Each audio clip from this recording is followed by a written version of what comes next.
The first time when Indian government framed educational policy is in 1968 when Indira Gandhi is the Prime Minister of India, and that policy modified twice in the Prime Ministry of Rajiv Gandhi and PV Narasimha Rao respectively.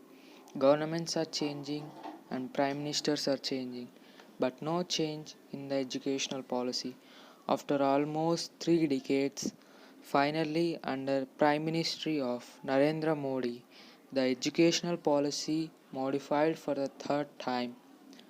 Let us discuss about the key points, the aim of educational policy, and what are the changes going to be happen in future.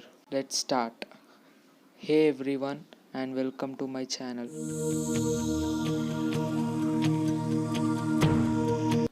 This new educational policy was released by Human Resource Development HRD in 2019 and released officially on 29th of July 2020, and Ministry of Human Resource Development renamed as Ministry of Education.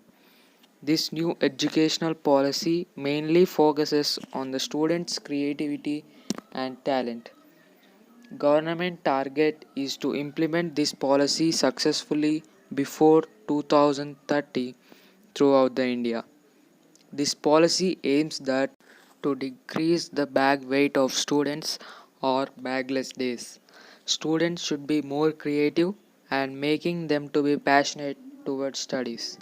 Let's have a look on the key points of National Educational Policy 2020.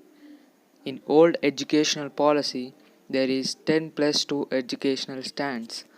That means a student has to study 1 to 10 grades, and then we have intermediate education. But in new educational policy 2020 promotes 5 plus 3 plus 3 plus 4. That means we have totally 4 stages of education. The first stage is foundational stage. The foundational stage is up to 5 years. The first 3 years will be preschool education and next 2 years will be 1 and 2 grades. This foundational stage consists of play or activity based learning.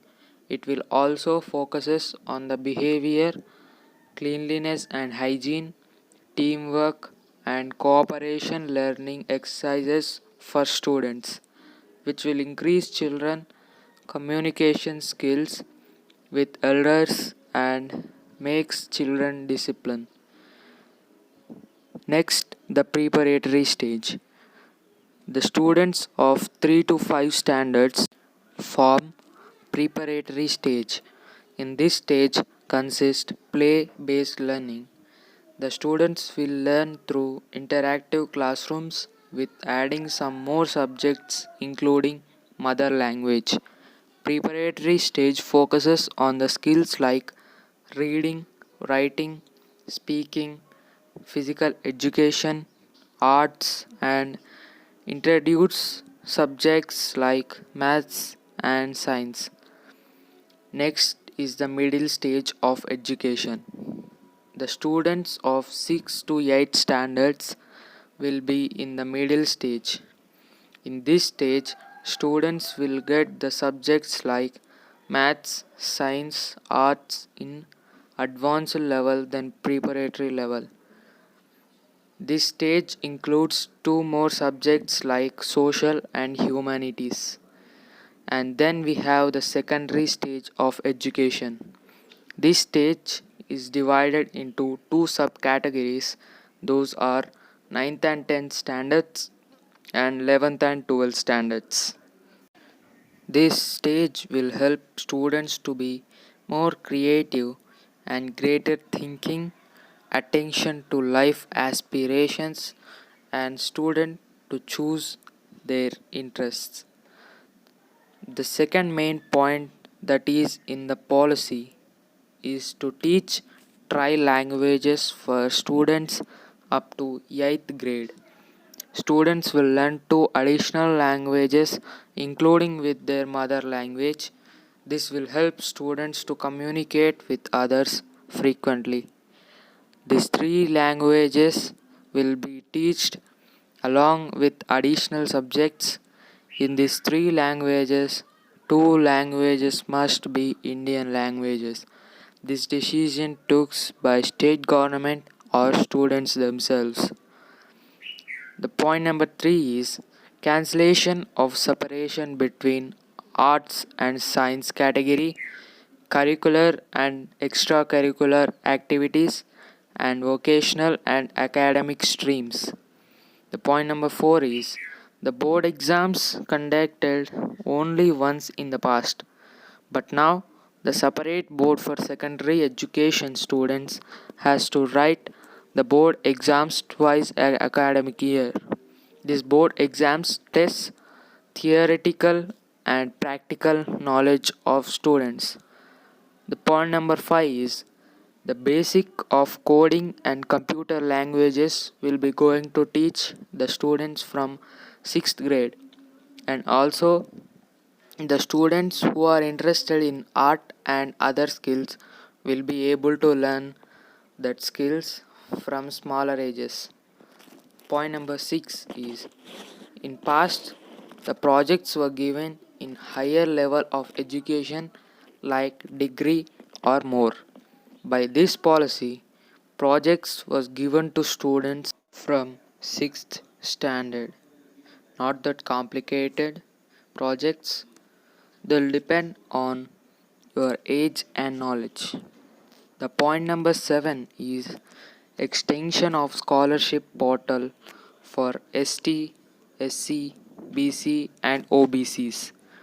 The point number 8 is providing extra facilities for students who are physically disabled, like providing them missionaries and support tools, etc. These are few points that I have collected about new educational policy. I think this policy makes a huge change all over India. And when we talk about the changes that are going to be happen in future, this policy will help every student to be creative and active in every activity, and also help students to take their own decisions about future. Every student's thinking is going to be differ from one another. In this process, Indian students will compete with the world. And when this national educational policy is successfully completed, India's literacy rate is going to be raised and GDP from education sector is going to be doubled and tripled in few years. Our India enters into top 50 by literacy when this national educational policy is entered throughout the India. The topmost universities in the world like Oxford and more looks to start their new universities in India. This is the video guys. Hope you like it. I've studied lot of articles in internet to gather this information. If you enjoyed the video, please like, share and do comment your opinion on this new educational policy, and don't forget to subscribe my channel. This is Sai Kumar signing off.